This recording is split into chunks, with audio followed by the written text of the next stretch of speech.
Faut-il privilégier la visibilité et le nombre de ventes ou l'intégrité d'une marque ? C'est la question que se pose Marc, le directeur marketing d'un petit fabricant de vélos électriques, Pedalspark. L'entreprise commercialise déjà un modèle de luxe sur son site internet. Or, elle s'apprête à lancer un autre modèle, moins cher, et susceptible de toucher un public plus large. Mais pour cela, quel canal faut-il privilégier ? Le site internet de l'entreprise, pour continuer à contrôler l'intégralité du processus de vente, ou une plateforme grand public comme Amazon, ce qui permettrait sans doute de toucher plus de clients et donc de réaliser plus de ventes. Mais avec l'inconvénient de communiquer à Amazon des informations sensibles sur les clients de l'entreprise ou les marges qu'elle réalise. Autrement dit, Pedalspark devrait-elle opter pour la sécurité et privilégier son site internet, ou doit-elle passer un cap, accepter de prendre des risques et de vendre sur Amazon ? Choix cornélien, forcément. Cette étude de cas a été menée par Thales Texera, professeur associé à la Harvard Business School.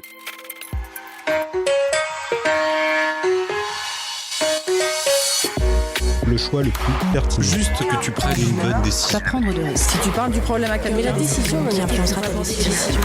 La décision appartient. Étude de cas, un podcast de Harvard Business Review France. Assis devant son ordinateur, le doigt sur la molette de sa souris, Marc Elinas soupira.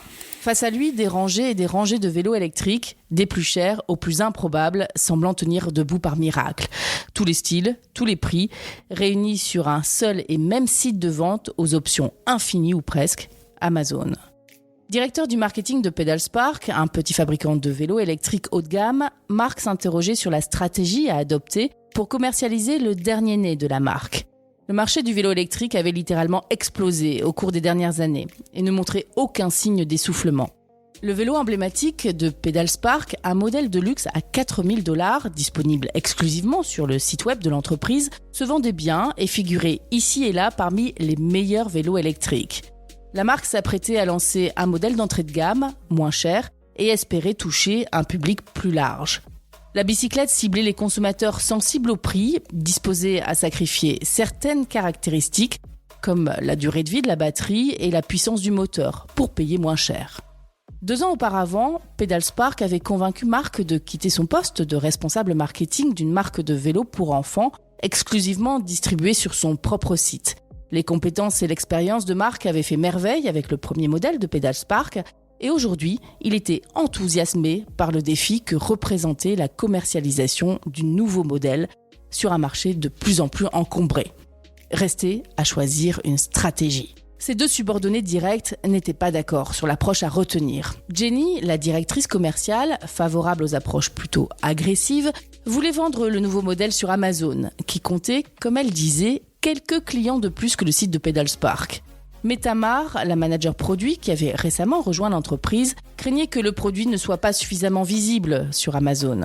Vendre le nouveau modèle sur le site de Pedalspark, dont leur équipe pouvait contrôler l'intégralité du processus de vente, donnerait de meilleurs résultats sur le long terme. Marc jeta un coup d'œil à son téléphone. Un SMS du PDG. « Où en est-on avec la stratégie de vente en ligne ? J'attends ta présentation avec impatience. » Le nouveau vélo était quasiment prêt et le PDG attendait une décision rapide. La présentation de Marc était programmée 2 jours plus tard, ce qui lui laissait encore un peu de temps pour réfléchir. Mais l'échéance approchait à grands pas. Marc ferma son portable et se dirigea vers le bureau de Tamar.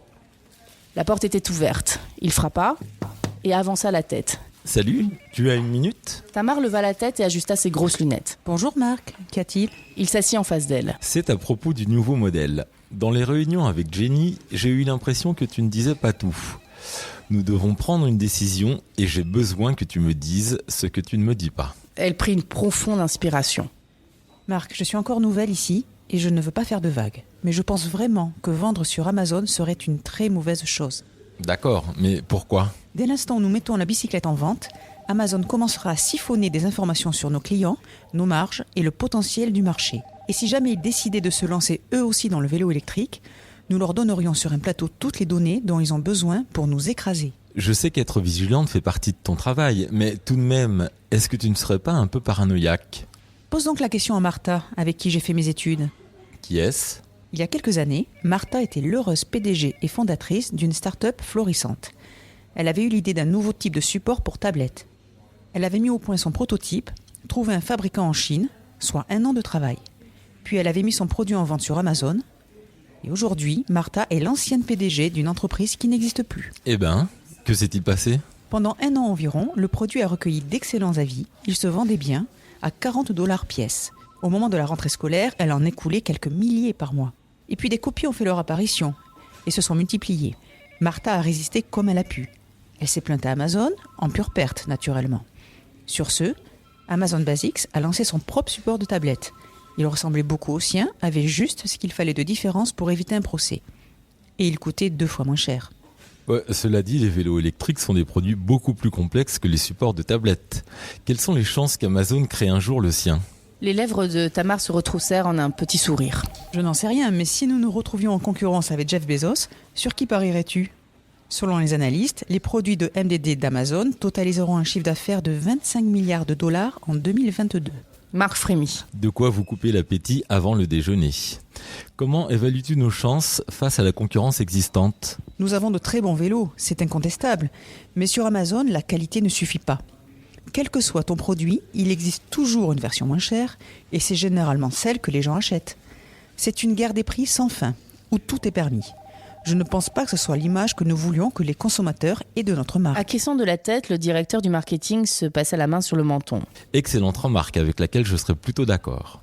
Il n'empêche, Jenny est à fond pour la stratégie Amazon. Tamar ajusta une nouvelle fois ses lunettes. Je comprends très bien pourquoi. Plus de clients, plus de visibilité.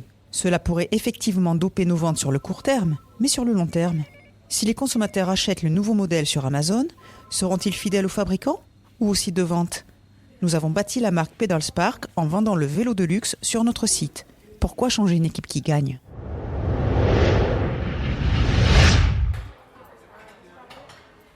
Dans l'après-midi, Marc demanda à Jenny de le retrouver à la cafétéria. La directrice commerciale versa du lait dans son gobelet de café et le remua avec une paille.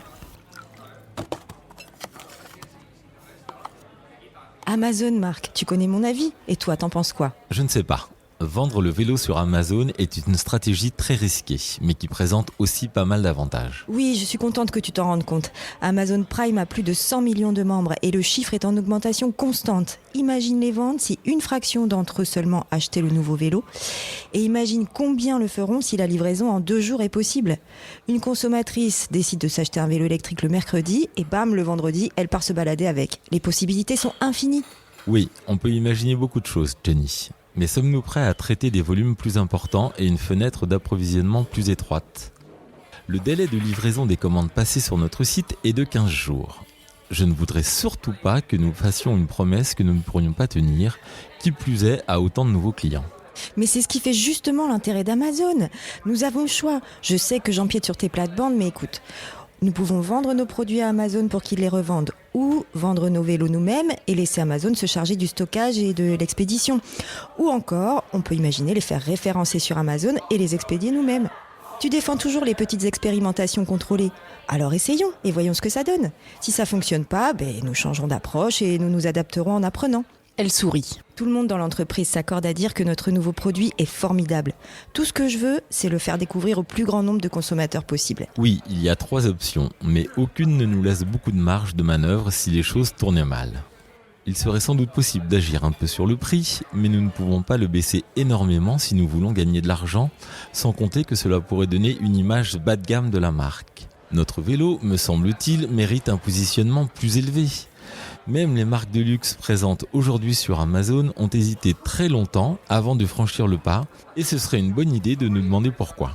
Leur présence sur Amazon est-elle bénéfique ? Pour l'instant, la question reste posée. Mais tu sais qui vend sur Amazon ? Apple, Versace, Rolex, Jimmy Choo, Marc, Jimmy Choo. Et d'autres vont suivre. Les entreprises, quelles qu'elles soient, qui ne rateront pas le nouveau virage du commerce de détail. Nous ne sommes pas Versace, Jenny. Et je te rappelle que la plupart de ces marques ne vendent sur Amazon qu'un très petit sous-ensemble de leurs produits, et généralement pas leurs produits phares. Elles les réservent à leur propre site web ou à leur boutique, où elles peuvent contrôler l'expérience d'achat. Nous essayons d'élever notre profil comme marque haut de gamme, n'est-ce pas ? De quoi aurions-nous l'air si nous étions une des douzaines de marques de vélos électriques référencées sur Amazon ? Certes, mais nous avons le vélo de luxe qui se vend très bien sur notre site. Il faut rien changer de ce côté-là, je suis d'accord. Le nouveau modèle s'adresse à un public plus large, à tout le monde, et tout le monde est sur Amazon. Marc but une gorgée de café, l'air pensif. Écoute, je comprends que tu aies des inquiétudes, mais parlons chiffres. Sur la base de ce que font nos concurrents, je pense que si nous proposons le nouveau vélo sur Amazon, on peut raisonnablement espérer en vendre 10 000 par an. À quel prix ? 899 $. C'est un peu plus élevé que ce que nous avions évoqué, mais ça nous laisse la possibilité de baisser le prix si nécessaire. Et quels sont les derniers chiffres de vente du modèle de luxe sur notre site ? Écoute, l'an dernier, nous en avons écoulé 2000 à 4000 $ l'unité. Et n'oublie pas que le nouveau modèle ne sera pas seulement vendu sur Amazon, mais aussi sur notre site. Marc se gratte à la tête. Ce dont nous avons réellement besoin, c'est d'un moyen de quantifier le risque qu'Amazon prenne pied sur le marché du vélo électrique. Ça faciliterait notre choix. Oui, je sais, c'est là la grande inconnue. Amazon disposera de toutes les données sur les consommateurs et nous n'en aurons que très peu. Mais envisage les choses de la façon suivante. Il y a déjà beaucoup de vélos électriques sur Amazon, ce qui veut dire qu'ils lorgnent déjà sur le marché. Quand bien même fabriqueraient-ils leur propre vélo, ce sera sans doute pas avant plusieurs années. Alors autant trouver de nouveaux clients tant qu'on le peut. Pour acheter nos vélos, les gens doivent savoir qu'ils existent. Marc regarda longuement Jenny. Si je peux me permettre une question, comment es-tu aussi sûr de ton fait ? Dans mes moments de doute, je pense à Instant Pot. Tu sais, c'est un autocuiseur de bonne qualité, pas du très haut de gamme, loin de là, mais plutôt honnête, qui suscite un véritable engouement et qui s'est fait son nom sur Amazon. À un moment, 90% du chiffre d'affaires du produit était réalisé sur Amazon. Tu sais combien d'autocuiseurs Instant Pot ont été vendus au cours du Prime Day cette année ? Non, mais je m'étonne un peu que tu le saches. C'est parce que je cuisine beaucoup. Il s'en est vendu 300 000, Marc. 300 000 en 36 heures. Je pense qu'on pourrait être l'Instant Pot du vélo électrique. Le directeur du marketing remua son café. Tu t'emballes peut-être facilement, mais je dois reconnaître que ton enthousiasme est contagieux. Malgré tout, je n'arrive pas à me défaire de l'idée que si nous ouvrons la porte à Amazon, il sera impossible de faire marche arrière. Jenny leva son gobelet pour porter un toast. Alors, à l'ouverture de la porte, même si elle est juste entrebâillée, et à la découverte de ce qu'il y a derrière. De retour dans son bureau à la fin de la journée, Marc était assis devant son ordinateur. Tamar et Jenny paraissaient tellement sûrs de ce qu'il fallait faire, mais le directeur du marketing avait, lui, bien du mal à se décider. L'écran affichait toujours la page d'Amazon avec ses rangées de vélos électriques. En soupirant, Marc ouvrit Google et tapa « Danger, vente sur Amazon » dans la barre de recherche. La requête retourna près de 250 millions de résultats. Difficile de savoir s'il y a plus d'histoires horribles ou de contes de fées. Bon, ce vélo ne se vendra pas tout seul. Il faut que je tranche. Pedalspark doit-il, oui ou non, vendre son nouveau modèle d'entrée de gamme sur Amazon ? Pour répondre à cette question, Harvard Business Review a fait appel à 2 experts. Gilles Efrati, tout d'abord. Il est directeur du marketing de Nectarsly Présidente. Avant d'envisager de vendre sur Amazon, Pedalspark doit établir la notoriété de sa marque. Faute de quoi, ces vélos électriques risquent d'être noyés dans un océan de produits similaires sur la plateforme. Pour un jeune fabricant de produits grand public, la réussite passe par la différenciation, par ce qui vous distingue des autres.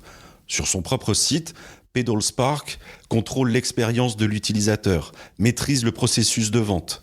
La marque connaît ses clients, elle peut récompenser leur fidélité et créer la rareté en limitant les moyens d'accès à ses produits. Sur Amazon, tout cela est quasiment impossible.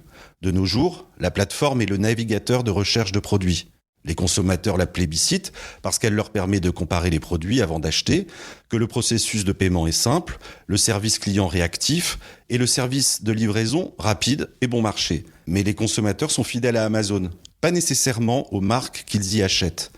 Amazon conserve leurs données et contrôle la relation. Les marques savent très peu de choses de ses clients et n'ont aucun moyen d'entrer en contact avec eux pour leur vendre d'autres produits. Jenny a raison lorsqu'elle dit qu'Amazon donne accès à un nouveau marché gigantesque qui ne peut être touché autrement. Incontestablement, ça peut être un canal de distribution extrêmement efficace pour les marques établies. Mais Pedalspark doit bâtir sa notoriété pour être en position de force. Le fabricant a besoin que les consommateurs ne cherchent pas seulement des vélos électriques, mais des vélos électriques Pedalspark.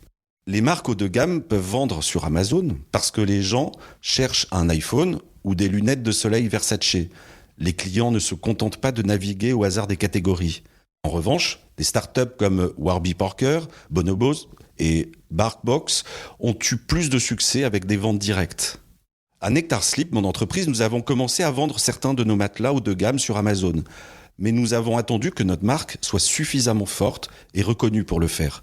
Pour l'instant, les résultats sont satisfaisants. Les consommateurs cherchent nos produits et laissent des avis positifs. Nous avons le sentiment de pouvoir résister à la concurrence, même celle d'Amazon, qui vend des matelas sous une marque distributeur. Et nous travaillons à offrir une meilleure expérience utilisateur sur notre propre site, où se font la majorité de nos ventes. Lorsque les consommateurs achètent directement auprès de nous, nous leur offrons un essai de 365 jours, une garantie à vie et d'autres avantages. Plus important, nous savons qui ils sont et pouvons les orienter vers d'autres produits susceptibles de les intéresser. Il semblerait que Pedalspark obtienne de bons résultats avec son canal en ligne, mais il est toujours possible de progresser, en améliorant l'expérience utilisateur, en offrant des remises ciblées, en renforçant sa présence sur les réseaux sociaux ou en faisant du guérilla marketing. Si le but est de doper rapidement les ventes pour améliorer la trésorerie, Amazon fera sans doute l'affaire. Mais rien ne permet d'affirmer que cela débouchera sur la croissance et la rentabilité à long terme. L'expérience prouve qu'aucune marque directe forte n'a émergé en proposant ses produits sur Amazon. Pedalspark serait bien avisé de créer un solide capital de marque pour ses vélos électriques avant de parier gros sur la plateforme. Notre deuxième expert est Stefan Archtoll. Il est fondateur et PDG de Tower Paddleboards et du No Middleman Project. L'éventuelle décision de Pedalspark de se tourner vers Amazon doit reposer sur des arguments solides. La stratégie d'Amazon est sans ambiguïté. Utiliser les marques tant qu'elles lui sont utiles. Pedalspark doit faire preuve du même pragmatisme à l'égard du géant de la vente en ligne. Parce que le paysage du commerce de détail évolue en permanence, vendre sur la plateforme en 2019 est très différent de ce que c'était il y a encore 2 ans avant. Et ce sera encore différent dans 2 ans. Si Marc et son équipe établissent que les marges des produits vendus aujourd'hui sur Amazon sont intéressantes, pourquoi en effet ne pas tester la plateforme ? Amazon, il faut le savoir, prélève une commission non négligeable sur les transactions et exige des marques qu'elles payent pour être vues, ce qui signifie que ces marges peuvent être très réduites. Cela étant, l'exposition accrue que cette présence confère aux produits doit également être prise en compte. Marc devra toutefois surveiller avec beaucoup d'attention l'évolution de sa niche sur Amazon et l'évolution des marges au fil du temps. Lorsque vendre sur Amazon ne sera plus rentable, ce qui arrivera nécessairement, il pourra retirer le nouveau vélo de la plateforme pour le proposer exclusivement sur le site de Pedalspark. Quoi que fasse Pedalspark, Amazon collectera une tonne de données sur les vélos électriques et finira par lancer son propre produit. Outre la marque Amazon Basics, relativement connue, Amazon commercialise d'autres marques de distributeurs de produits électroniques plus pointus. Et la plupart des consommateurs les achètent sans le savoir. En fait, l'option à retenir pour Pedalspark serait peut-être plutôt de vendre son modèle haut de gamme sur Amazon. Les marges sur le nouveau modèle, meilleur marché, seront nécessairement inférieures. Dès lors, pourquoi ne pas proposer sur Amazon le produit connu, haut de gamme, pour le faire découvrir à de nouveaux consommateurs ? Naturellement, le risque de cannibalisation existe, mais il existe de toute façon avec les autres offres comparables sur Amazon, et la plateforme représente un marché nettement plus important qui ne cesse de se développer. Si c'est le nouveau modèle qui est proposé en premier sur Amazon, c'est à ce positionnement d'entrée de gamme que les consommateurs associeront l'image de la marque. Est-ce réellement ce que veulent Marc et le PDG ? Ils doivent penser au long terme. Ils doivent utiliser Amazon comme un tremplin de notoriété pour la marque Pedalspark, dans l'idée d'orienter les consommateurs vers leur propre site pour des ventes futures. Utiliser intelligemment Amazon ne se résume pas à augmenter le volume de transactions à court terme. Cette étude de cas est librement inspirée de mon expérience comme fondateur de Tower Paddleboards, une start-up qui figure parmi les plus belles success stories du programme de télé-réalité Shark Tank. Mais en 2012, lorsque nous avons commencé à vendre nos produits sur Amazon, le marché émergeait. La concurrence était quasi inexistante, il n'y avait pas besoin de publicité pour être visible, et les marges sur le site étaient beaucoup plus élevées. Amazon ressemble de plus en plus à un convenience store en ligne, avec des rabais classiques. On y trouve tout, effectivement, mais il commence à y avoir trop de monde. Je ne serais pas surpris que les meilleures marques commencent à retirer leurs produits de la plateforme pour retourner à la vente directe, comme nous l'avons fait récemment. À long terme, la meilleure valeur pour les clients sera d'acheter auprès de marques qui vendent exclusivement en direct aux consommateurs. Nous explorons de nouvelles manières de faire de la pub et de vendre, et nous inventons un avenir dans lequel nous n'aurons pas besoin d'Amazon. Si vous avez un bon produit et que vous savez comment le vendre, les clients vous trouveront où que vous vendiez. Et vous, qu'auriez-vous fait ? Retrouvez un nouveau podcast le mois prochain sur hbrfrance.fr.